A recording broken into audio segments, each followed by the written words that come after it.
Good morning, class 11th student. Today we will start a new topic which is Wien's displacement law. Okay, so we know that black body radiation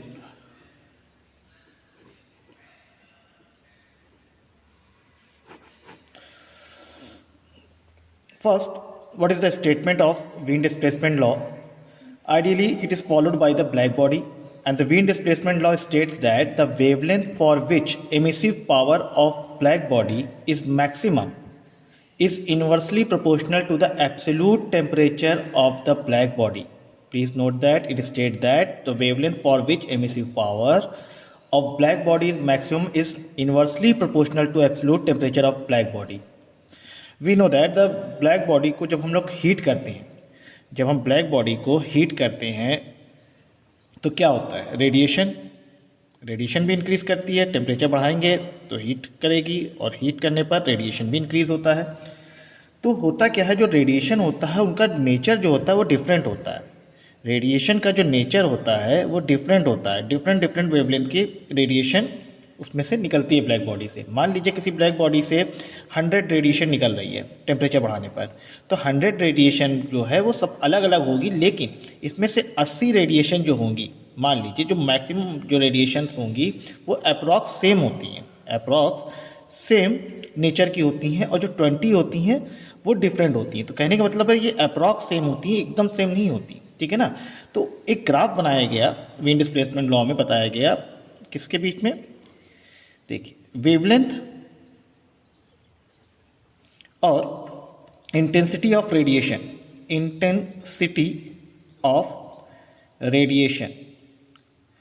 intensity का मतलब क्या होता है, heat per unit area per unit time, Q upon A into T, ठीक है ना। T small T time है, Q heat, A area, ठीक है ना।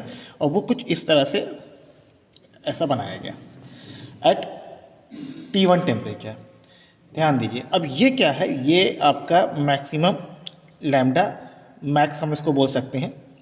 अब ये लैम्डा मैक्स है क्या, ये वेवलेंथ है, ये मैक्सिमम वेवलेंथ नहीं है, ये वो वेवलेंथ है जिसकी इंटेंसिटी मैक्सिमम है।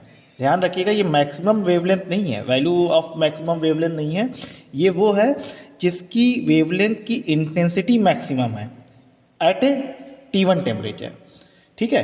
अब क्या किया, टेम्परेचर चेंज किया इन्होंने, टेम्परेचर और बढ़ाया, तो उन्होंने देखा क्या कि ये कुछ ऐसा बना, ये T2 टेम्परेचर पे ग्राफ। तो इसका जो मैक्सिमम वेवलेंथ जो इंटेंसिटी मिल रही वो ये कुछ यहाँ पे मिल रही है। मान लीजिए λ2 है, ये मान लेते हैं λ1 है, ठीक है। और टेम्परेचर चेंज किया, क्या हुआ, T3 टेम्परेचर पे।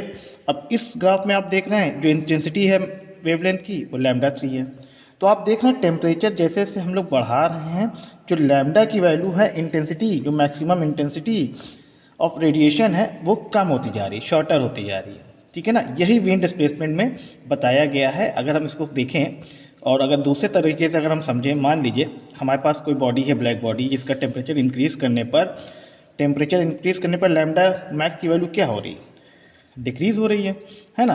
फॉर एग्जांपल एक आर्बिट्री एक हम ऐसे ही एक वैल्यू कांस्टेंट सोचते हैं कि मान लीजिए टेम्परेचर अभी 2000 केल्विन है, लैम्डा मैक्स की वैल्यू क्या हो जाएगी, हमने माना 1.5 इंटू 10⁻⁶, ठीक है। ये आर्बिट्री अभी हम वैल्यू एज्यूम कर रहे हैं समझने के लिए। एक ब्लैक बॉडी का टेम्परेचर T1 है, दिस एंड लैम्डा मैक्स ये। T2 टेम्परेचर और बढ़ाया, हमने क्या किया, इसको 3000 केल्विन किया, तो जो लैम्डा मैक्स की वैल्यू हमें मिली 1 इंटू 10⁻⁶ मीटर। T3 टेम्परेचर और बढ़ाया 4000 केल्विन, और लैम्डा मैक्स की वैल्यू जो मिली 0.75 इंटू 10⁻⁻6 मीटर। अब हो क्या रहा है कि अगर इस डेटा को अगर आप गौर से देखेंगे तो जो λ1 इंटू T1, ये मान लीजिए λ1, λ2, λ3 है, तो जो λ1 into T1 is equal to λ2 into T2 is equal to λ3 into T3 constant, ये हमें डेटा मिल रहा है, ठीक है ना। तो कहने का ये मतलब है, as temperature increase the maximum value of lambda displace towards shorter wavelength, ठीक है ना, इसीलिए इसको वीन डिस्प्लेसमेंट लॉ बोला गया है।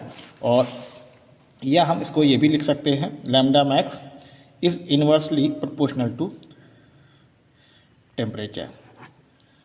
ठीक है, अब क्या है, अब देखिए लैम्डा इनवर्सली है तो भाई हम इसको लैम्डा मैक्स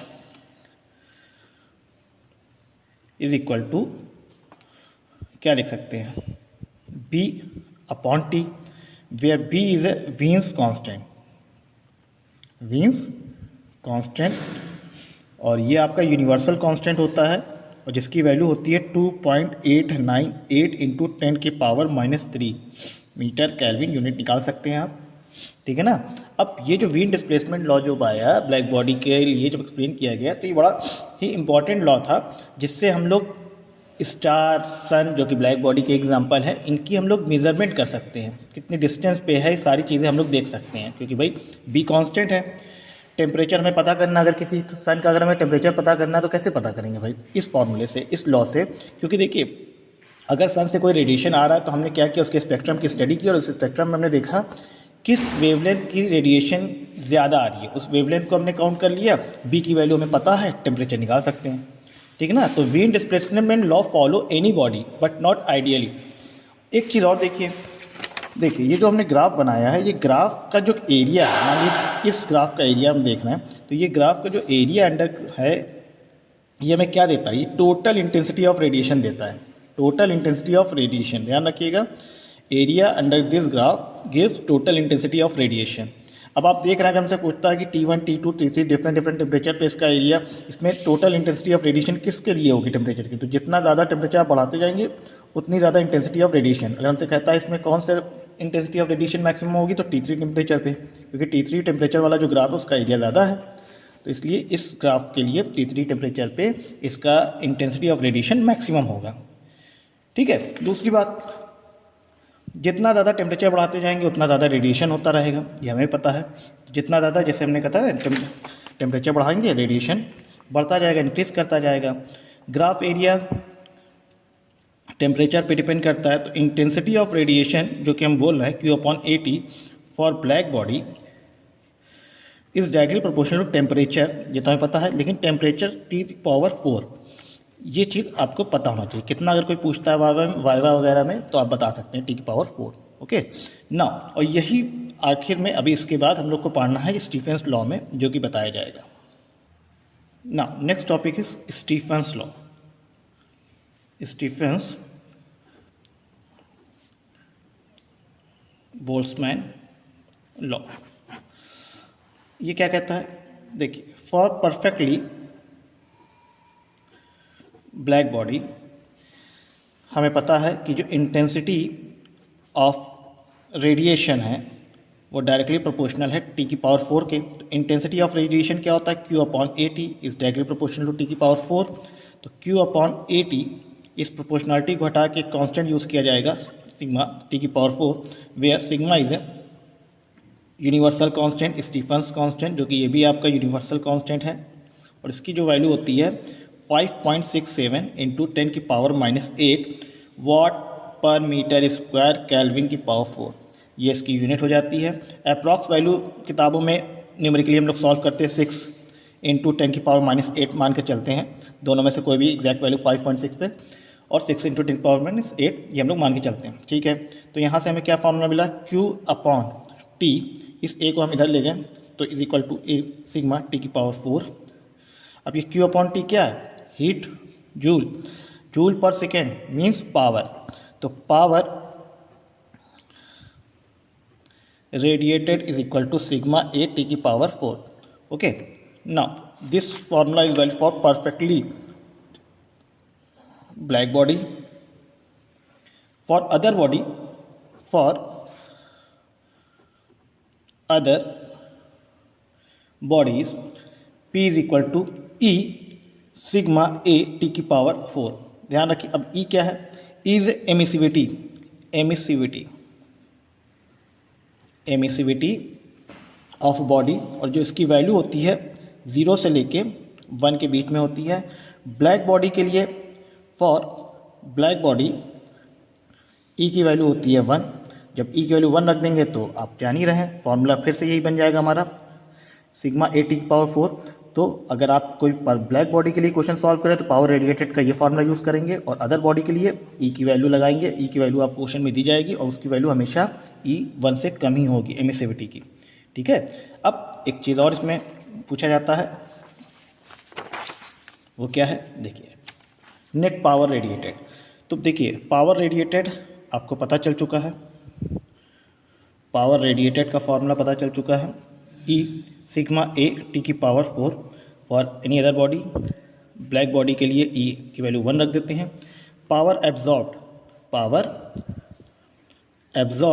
का फॉर्मूला होता है ई सिग्मा ए टी नॉट की पावर 4। अब ये टी नॉट क्या है, देखिए ब्लैक बॉडी है मान लीजिए या कोई अदर बॉडी है, ब्लैक बॉडी का टेम्परेचर है मान लीजिए टी, और जो सराउंडिंग का टेम्परेचर है वो टी नॉट। तो यहाँ पे टी नॉट मतलब सराउंडिंग का टेम्परेचर है, तो एब्जॉर्ब पावर जब होगी तो टी नॉट यूज़ करेंगे एब्जॉर्बिंग पावर। और जो नेट पावर रेडिएटेड होगी, नेट पावर रेडिएटेड, या हम इसको लॉस भी बोल सकते हैं, power loss is equal to e A sigma T की पावर 4 माइनस टी नॉट की पावर 4। ये आपका फॉर्मूला होता है, इसको नोट कर लीजिए। Thank you.